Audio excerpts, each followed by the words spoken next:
Good afternoon, everyone. Welcome to another webinar in the Aviation New Zealand series. So we are now at COVID alert number 2, and we know that a number more of you are operating, and that's good. Just for your information too, last week before the budget, we submitted an application to government for financial assistance for GA. We made it fairly focused on those parts of the industry that are struggling and where we think there is support necessary to get you to the next important stage where you can contribute more to the rebuilding in New Zealand. We also proposed the extension of the wage subsidy, but we did that quite some time ago, and it's great because so many people have been asking for that, so now we have it. So today's webinar, Looking to Grow in Adversity, we have Bruce Heesterman, Chief Executive of Aspeq, is going to talk. Just a little bit of background about Bruce. He qualified as a mechanical engineer. He's held a number of senior management positions in New Zealand Post, in the New Zealand Post subsidiary Transcend Worldwide, and in Airways. So Bruce has got quite a bit of background as well as an aviation background.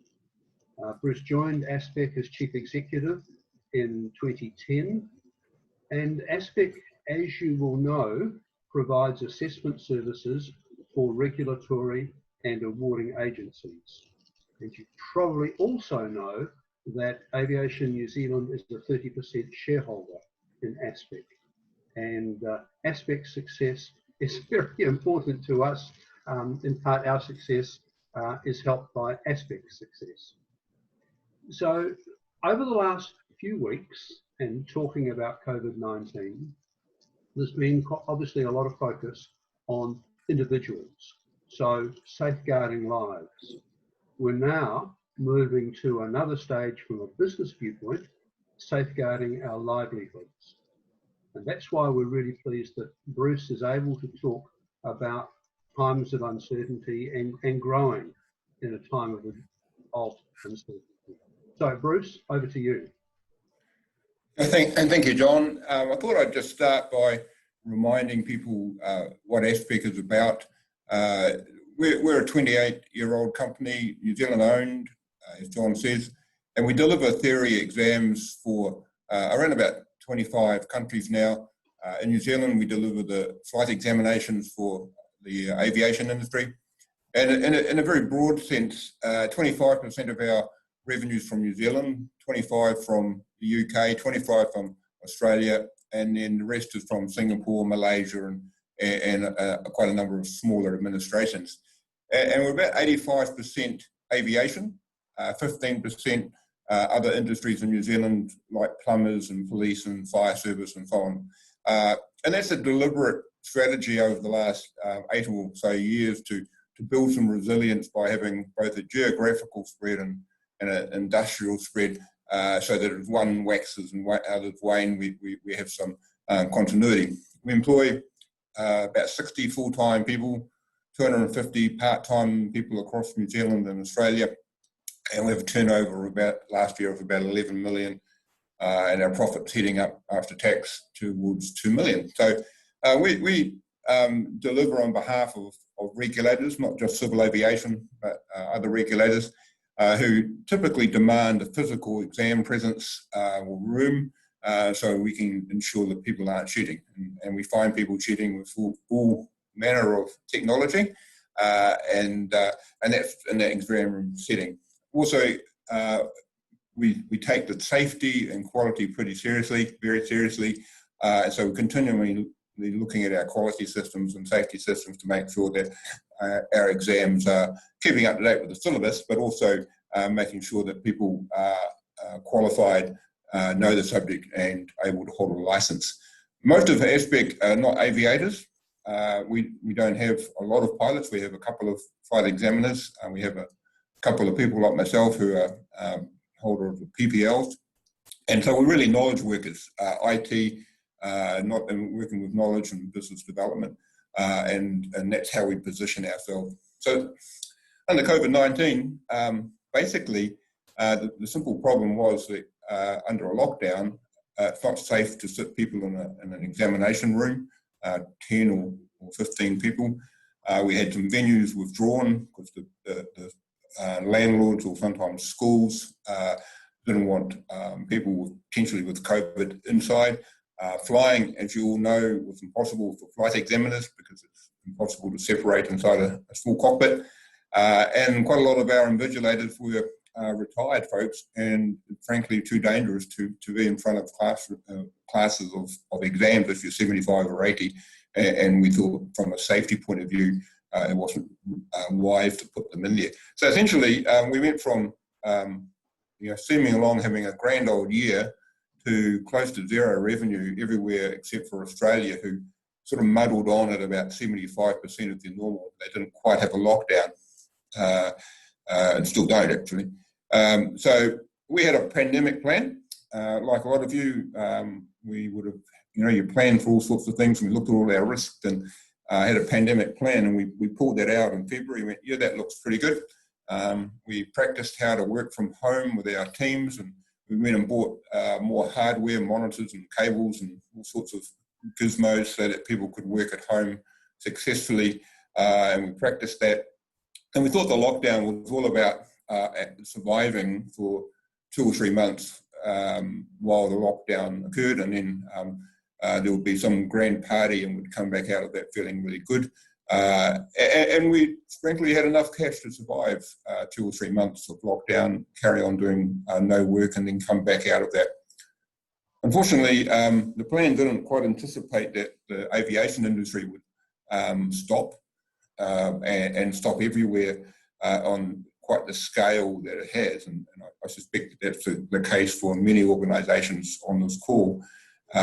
We know from SARS and September 11 that we had a pause in aviation and things got back to normal quite quickly, but no one really anticipated, and we certainly didn't. So it became quickly obvious to us that the real problem for us is not surviving the lockdown. That's clearly important, but in the medium to long term, what's going to happen to the training industry?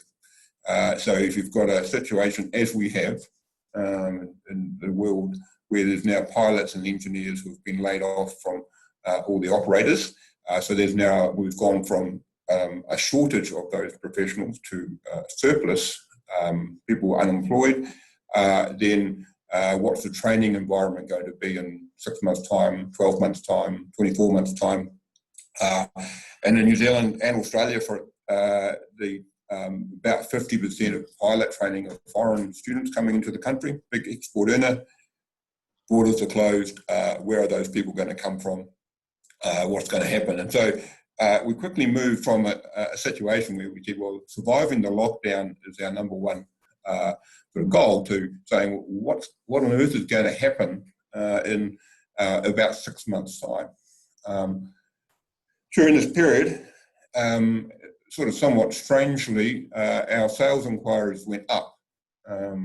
So we chased deals all around the place, and we've had several that have come to fruition. And so we thought, well, the salespeople will be the first people to sit down and do nothing. Well, they haven't been busier. So we are closing on some good-sized deals around the place, which is good.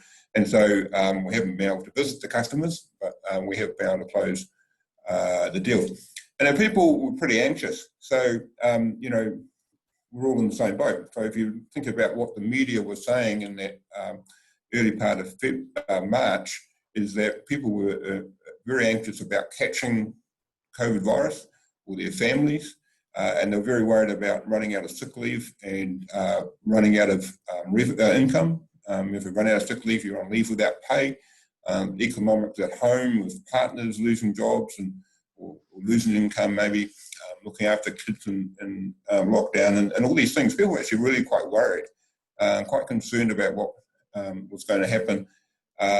Some people look forward to working from home, so I sort of looked at it as if you have a Myers-Briggs that has an E in front of it and you're extroverted, then coming to work is fun. If you're an introvert, then working from home was going to be hog heaven. But actually, some people are still confused as to what what's really a good thing. And it was a big transition. Like a lot of companies were on Monday, the Prime Minister announced we're in lockdown on the Thursday, and it was like, okay, well, everybody get out of here. Do not come back to work after Tuesday. Quite surreal having people walking out with armloads of work and computers and chairs, cables. But then Wednesday, everybody pretty much working from home successfully. Quite amazing, actually. So that's sort of the environment we encountered. We don't, like aircraft operators, obviously don't have a fleet that's sitting idle and so on, and we're not running in the tourism industry in a direct sense. But going from a good size revenue per month to close to zero, about 1/8 of our normal revenue, was certainly got our attention. So really our approach to this has been fairly straightforward. And I heard the previous webinars talked about, first thing, confronting the brutal facts, to say, there is a problem here. And it's easy to go, well, somebody will rescue us, the government will sprinkle money on us, or somebody will open the borders, or somebody will do some things. But the reality is that very quickly, sitting at home trying to run a business became clear that there wasn't going to be somebody who came along with some magic dust and said, here's the solution. We had to take some action. So we looked at it and went, okay, so there are some problems here. We can survive the lockdown. We're fortunate we can survive the lockdown with little real pain, but the resumption of training is our real problem. So come October, come November, we start to see the business not grow and perhaps shrink, and what do we have to do? So the real problem for us was that October, November 2021 issue, not really just the lockdown, which is everybody's focused on, of course, everybody's focused on that, but really we wanted to look, and we did look a lot beyond that and say, what's going to happen? Now, we don't know what's going to happen any more than anybody probably on this call. But we developed a plan for level 3 that said, okay, well, if we can persuade the government to allow us to operate in level 3, then we'll be ready to do that. Took a little bit of pushing, but we got that. So we were ready, basically in the starters blocks, to come out of level 4 to level 3, and within 24 hours pretty much were able to start again. So there was a short-term plan there, but the long-term plan said, okay, well, we need to make sure we have some choices. So we laid off, or are laying off, about 20% of our permanent employees to get a lower cost structure.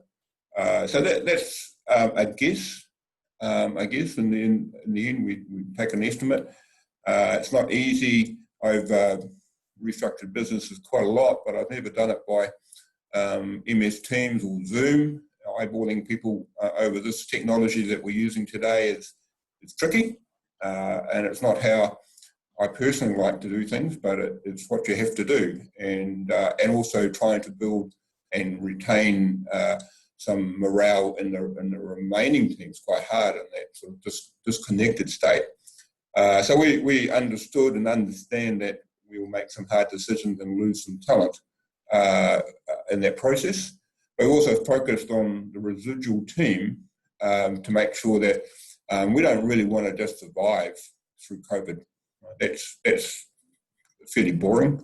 We wanted to survive and do our business as usual and be in a position to grow and take the opportunities that present, which I'll talk a little later on. So the residual team shape was what can we afford, but also making sure that we have some capacity, manage the risks around IP leaving the business, and you can throw acronyms at a minimal viable business size, I suppose. What can we afford, and then some more, and then protect our business knowledge and our IP and our ability to innovate, and also to grab any opportunities that come along. One of the opportunities that's sort of buzzing around in the background has been this thing called remote invigilation, and that's where people can sit an exam via a computer. And the basic problem is that if I'm sitting an exam here on my laptop, you don't know whether there's somebody sitting behind me or the other side of the room feeding me information, or I've got my mobile phone open, Googling the answers, and a whole variety of other ways of people shitting. And there is technology that's coming out that is quite clever, and it's now forcing us to look at that as a value-added service that says, okay, maybe we can't offer the exam room service at the moment because of COVID level 4, but we can offer an exam service in some circumstances or in some remote destination, for example, the Pacific Islands, where we send people up to invigilate exams. So it sort of forced us to say, okay, so what can we do? What can we do? And we're looking at that. What we looked at is to say, well, what is it that we can control? What can we control? We can't control a lot in a pandemic, but for one of the examples where I talked about before, yeah, people were quite anxious about getting sick, their families getting sick. Now, we haven't had actually anybody in the company get sick. We've had a son-in-law and one of the people in London's son got sick, but none of us got sick. But we gave people some special COVID sick leave so that the anxiety about running out of sick leave was removed. Now, no one's used any. Hopefully, it would be great to never use it, but the fear of running out of sick leave was essentially removed.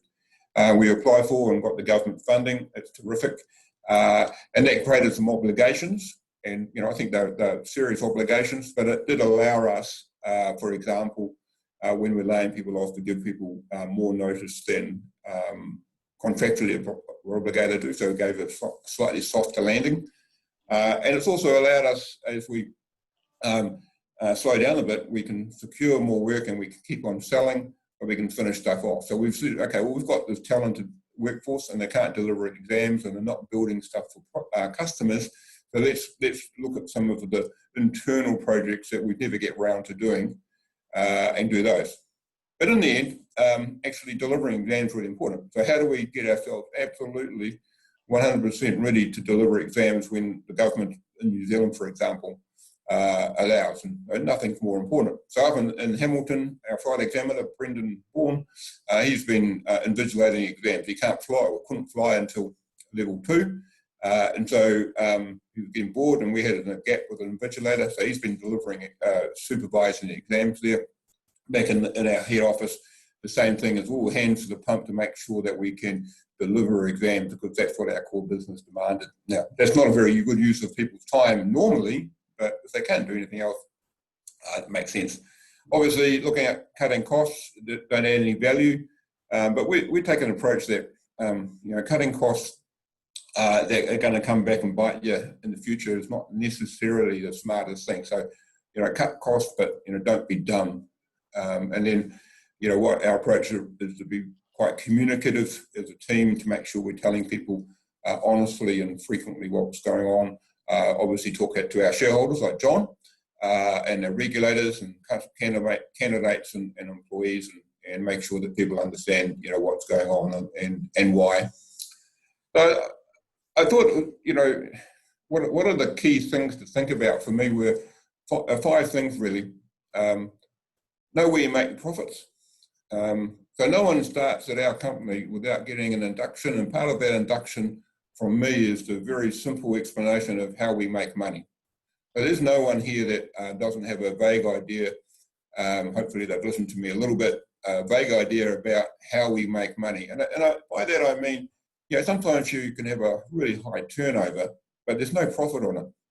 And so that doesn't actually add an awful lot of money. A lot of money coming in, and everybody it looks really nice. But if you, aviation, if you sell a helicopter at $2,000 an hour and it costs you $1,900, well then you're only making $100. And if you sell 3 merino tops with your brand on it for $500, well then you're a clothing retailer. And you might make more money out of merino tops than the helicopter. And if you don't understand that, then it drives your decision making. Now, I'm not being trivial, but people just need to understand where the money comes from us. So for us, projects don't make us money, delivering exams. So focus on getting the exams right, stopping the dumb stuff, looking at starting new work. So we're the board is John's on that board. Our board is going to get a proposal around investing in this remote invigilation because we want to grow. We think there's an opportunity here to do things differently as probably a value-added product. In terms of that profit, obviously conserving cash is pretty important. Running out of cash is a good way to stop a business. While we mostly get paid in advance because it's tough to recover money after people have sat the exam, we do have some customers on credit. We want to be treated in the same way that we treat people, but also just be prudent around extending that credit too far. So I guess the short answer is don't extend any more credit than you can get away with. And most of our deals are actually with the candidate. We set up the deal to do the work, but most of the transactions are with candidates or sometimes flight schools. So just manage those cash well, making sure people are paying up so that we've got the cash in our bank so we can pay the bills. Because like anybody, if you've got costs and the revenue is zero, then you get pretty close to big overdraft quite quickly. But I equally, the fundamental problem in this period is around revenue disappearing. And so I never seen that shrinking away to success is going to be an ultimate outcome. So we're very focused on how do we grow, how do we win more work, how do we see things resume rather than simply cutting costs and cutting costs. Now, if you've got zero revenue forever and you have to cut costs or you're not flying, clearly that's a different scenario. But for us, it's around just making sure that we stay viable to then be in a position to take opportunity. And for example, the stimulus package that the government's released is going to train, I think, 60,000 more apprentices. Well, we test plumbers and electrical workers at the moment. So there's an opportunity and a whole lot in construction and infrastructure building. There's huge opportunity for new professionals coming through that we're already in some places and the opportunity to expand. So for us, it's an opportunity to go and say, so what does that mean? How do we work there? Second thing was around protecting the brand and growing the brand. So I don't know how many times I got an email over lockdown from a shoe shop saying, we've got really great shoes. We know you can't buy them, but if you wanted to buy them, perhaps when lockdown comes, you might be able to come back to our shop and buy them. It's like, well, goodness sake, I don't need to be told 20 times that you've got shoes that I can't buy, right? Versus the retailers that said, we've got some goods and we know you can't buy them, but when we surface from lockdown, we hope you're going to come back to us. Right, cool, that's a good message. So the brand, on one hand, can be damaged quite easily by bad communication, but also built up by smart communication. We're very precious about our recruitment brand. We want people to come and work for us. So we treat people well, and because we want to recruit well, and just maintaining the standards really high. So we wanted to we can deliver exams, but deliver them badly or deliver them so people get COVID virus not so helpful. Uncertainty is the big thing that's here to stay. So our planning horizon has probably shrunk from 12 to 24 months to probably, on a good day, 2 or 3 months. And I think that's the same for everybody. And we're just going to have to learn to live with it. And earlier in the year, I flew up to the Walsh Memorial Scouts Jamboree in the little Piper Cherokee, and it was a nice day and got the power around, and you can see Egmont and Ruapehu, and you can pretty much see Matamata on a nice clear day. And I buzzed up there in a couple of hours, 2.5 hours, beautiful flight. Next day, nice big front come across the North Island, clouds down to 3,500 feet, visibility probably 10, maybe 12 kilometres, and it took me 4 hours plus a refuelling stop in Taupo while I scratched my head as to how to get south. Now the hills were still there, the terrain was still there, the rules are still there, but my decision making had shrunk from almost 2 hours to about maybe 6 or 8 minutes. And that's where we find ourselves as a business, is that the situation is possibly not that much change, but our comfort and confidence around what's going to happen in 2 months is not even there, let alone say 12 months. And my view is that we have to get used to that. There's a lot of bluntly self-serving speculation being served up as facts, and no one knows. No one knows.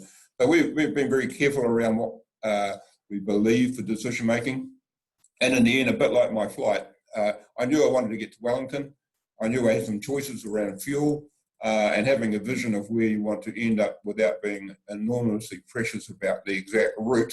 So I saw most of the King Country from different angles, is okay, right? And I could have gone back to Taupo, I could have stopped at New Plymouth, I was safe, any regulators listening, safe all the way, but it was quite a different flight than the day before, because the decision making was constant and variable, and the uncertainty level was high. Fourth, there's not too many more points, look after our people. So my experience is that people who are the survivors of a restructure look very carefully at how people who are leaving the organisation are treated, and so we're very careful to treat people as well as we can, hoping to get as most of the people who are leaving into jobs, some already have, but also selecting people who stayed that are going to make a contribution, blend of knowledge and new skills and so on, and to try and build a residual that is going to work. I was talking to John before this call started, but one of the issues for us going in and our lockdown is really managing wellness and mental health. And you'd think it's pretty cruisy, what could go wrong working from home? Well, actually, it turns out that quite a few people found it quite hard. And as we've come back to the office, it's been quite hard as well. So being quite tolerant around people, how the work-life balance and anxiety and just working through and allowing people space to process what's going on. So we've got just sort of learning experience in that whole space. So for example, working from home, if you're a single mum of whom we've got several children, long forced holiday and then learning from home, we basically said to them, you're working from home and do as many hours as you are able to do, but don't get stressed if it's very, very few, because it's just impossible to be a full-time caregiver and do a full-time job all in the same home. In the end, productivity, of course, went down.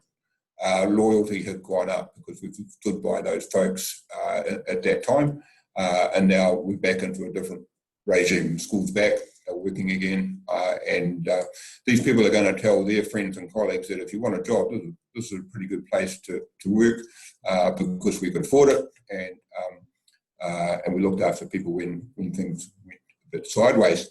And we're at the moment now back in the office, and it's not normal. It's very strange. Very strange. 50% of the people are rotating in and out of the workplace so that we don't get too crowded in the workplace, and it feels very odd. And that is the new normal for our business. And we have to talk to people and explain to people that we're not actually going to quickly get back to how it was 2 or 3 months ago. And there's a sense of grief, I suppose.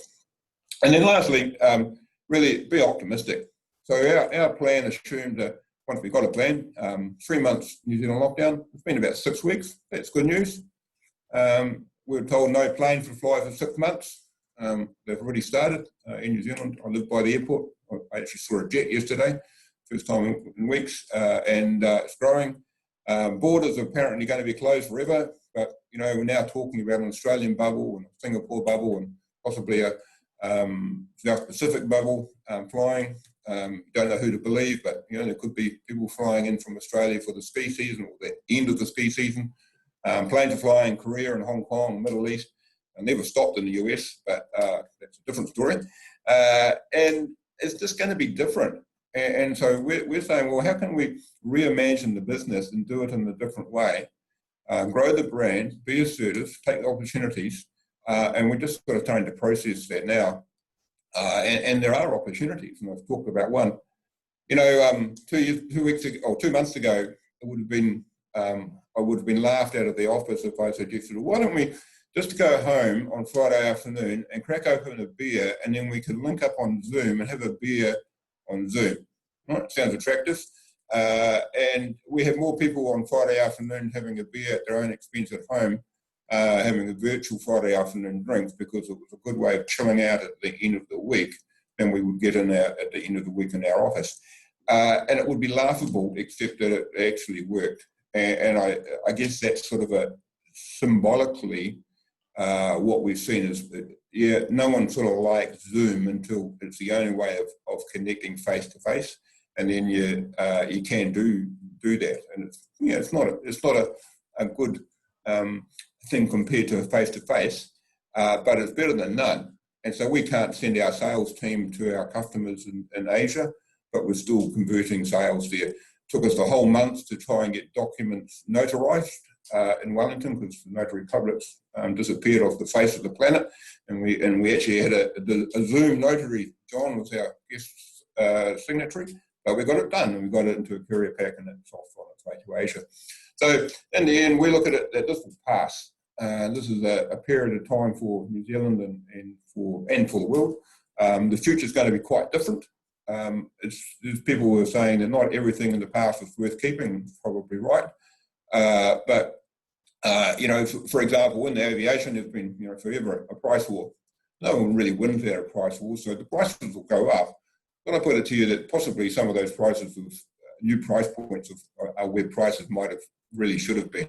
I've been in other industries that no one really wins out of a price war, and it takes some kind of disrupt to people say, well, actually, that's not really where we wanted to be, but we've got to know how to stop it.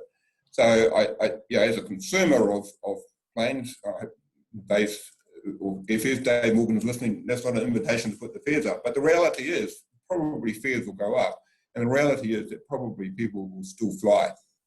People will still say, okay, it might take me a little longer to save up to go to Queensland for my ski season, but I'll probably still go. And it may not be this year, but probably people will behave. And if you're old enough to remember the fuel shock in the 70s, when people's parents said, "Oh, we'll never drive a car again because fuel's gone to a couple of dollars a litre," but people who were young at that time go, "Well, that's what petrol costs." And my kids, who are now in their 20s, don't think that petrol's enormously expensive because, one, I mostly pay for it, and secondly, it's always been that sort of price. And so they don't see that as being abnormal. And I think that's the new normal for aviation and the new normal for New Zealand. So I'm optimistic. I think I refuse to be beaten down to say the world is going to come to a sticky end and there's no opportunity. It's different, it's challenging, it's uncertain, but I know that for our company we've got really great people, and we're carving out a future in this sort of really weird and surreal time. That's me, John. Okay, thanks, Bruce. So I'd just like to dig into one of the areas that you talked about, cash flow, cash is king, and preserving cash. So obviously running your debtors and reviewing your debtor policy is a way of bringing in cash that might be sitting out there that you're not recovering. In terms of rebuilding operations, are there some thoughts you have on the terms of trade that businesses could or should be offering to potential customers, to new customers, to get them on side, to be doing business with them? And does that differ depending on whether you are talking B2B or B2C?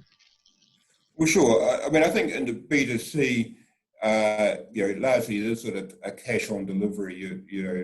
I mean, basically it's a little bit like my example of buying shoes. You go into the shoe shop and you put on your credit card and you buy it. It's a very transactional basis.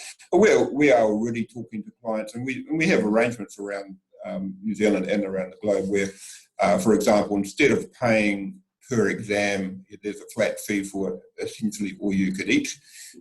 So you take, somebody takes the risk on that. So, I certainly think there's a place to say, understand where that risk is. So for us, for example, in a growing market, when there's more and more pilots and engineers being trained, and every year there's more exams, we're very happy to have a contract that is per click because it goes up. And you win more money. If you have a flat fee, then it's a different arrangement. So we're always open to extensible suggestions, and it's a matter of really saying, well, where does the risk lie if things don't go out as planned? Clearly, you've got to be a bit careful that you don't get so overextended that people who organisations shoot through. We don't want to do that. But equally, we talked to our landlord here in Lower Hutt, and we got a small rent holiday, and so want to be treated as in the same way that we would treat people. So people having difficulty, organisations have to talk to us and do that. But in the end, it's all around what's that core thing that you make money out of. And for us, it's delivering exams. So helping people to get to a point that they can deliver an exam, a series of exams, is what it's all about. And if that's adjusting the terms of trade, let's talk about it. Now you talked about technology as well, and some of the examining of the technologies that you are using and positioning yourself for the future. I suppose that's something that a lot of businesses, if there's any downtime, could also be looking at their technology platforms with a view to making changes and, again, positioning themselves for the future. Absolutely. So, I think, if you've got cash and you're going to keep some people on, you want to get them to do something useful. And they're either building something for customers, or they're building something that's an investment in plant, or there's also, most companies hate writing manuals and dare I say it, SMS for the CAA, but that all takes resource. And there are things that you can actually do in the downtime, if you like, that says, okay, let's get ourselves into a position that we are compliant, that we have got new products, we finish off the old ones, and when the current adverse situation stops, we're ready to go. And so that's what we've been doing. Some of it is a bit trivial, a bit boring, but it's still essential to do that. But we are investing in finishing off products. So, an example for us is that a lot of exams, you bring in AIP, for example, and it's a bit of a pain to bring in manuals and charts and things like that. So we're trying to electronicize that. It's not as easy as it seems. So we're finishing that off to make sure that people can bring in electronic AIP in a more sophisticated way. It's been on our to-do list for a few years. Yeah. So you've got to have the capability, but it is a little bit of saying, okay, let's invest in the business so that we are ready to take the opportunity when they present. And it seems to me too that you've talked about controlling what you can control. There's a lot of stuff happening out there, and there's a chance that it's going to get you feeling morose and quite negative. But I take focusing on what you can control and making something of that is a sensible way forward. Absolutely. I've been at times brutally honest with our employees and said, I don't know the answer. And at a trivial level, I don't know how it is that we can have single parents at home looking after kids and trying to do 8 hours. I don't have a simple answer to that, so do your best. Because I don't think that everybody has an answer to every solution. But we've also been, we don't know, we've reduced our staff numbers. Is that enough? I don't know. But my clumsy analogy about flying from Matamata to Wellington, I stopped in Taupo and got fuel, not because I needed fuel, but because it gave me some options in case I needed fuel in 3 hours' time. So getting ourselves a little bit more lean gives ourselves options and more decision-making time in November, December. I hope we don't have to lay off more staff. We will if we have to, but we're in a better position when it comes to that sort of decision-making time in a few months' time. So difficult. Yeah. So Bruce, we're just about out of time. In terms of final wrap-up comments from you, sage words of advice, sir? Be optimistic. Invest in your team. There's nothing else other than your team. And think about when it finishes, how are you going to restart? You will restart. So your brand, your people, your business, it will pass. And so be focused on all that you do to get to a point where you are in the starter's gate for a brand new, completely different environment that still involves, hopefully for you guys, aviation, and be ready to take that opportunity with the opportunities as they present. Okay, well, thank you very much, Bruce. Just from my viewpoint, I think some of the key lessons that you passed over: know how you make your money. Don't get sidetracked. Know where you make your money. Preserve your cash. Again, protect and preserve the brand. We are in a time of uncertainty. Planning horizons have changed, and whether we like it or not, the shorter term planning is likely to be more accurate there's just so much uncertainty about Yeah, that's right. that longer term stuff. I think that was a really valuable lesson. Look after your people, because people do. People are so important to businesses. So thank you for emphasising that. And I think the big throwaway: be optimistic. We have to be confident in the future, and if we are confident, we will have a future. Exactly right. Bruce, thank you very much for your time. For the benefit of the people that are listening, we will put the webinar up on the website, and that will go up reasonably soon. We know from the last 2 webinars that we've been running that this time doesn't suit a number of people, but the webinars get downloaded after, and I'll watch then. And look, if you want to use the webinar, to use some of the Q&A in Smoko sessions, then it's valuable. Please go ahead and do it. So this is we committed initially to 3 webinars. This is the 3rd, and we'll review where we've got to, like a good business, and see where we go from here. But thank you all very much. Thank you. Thank you.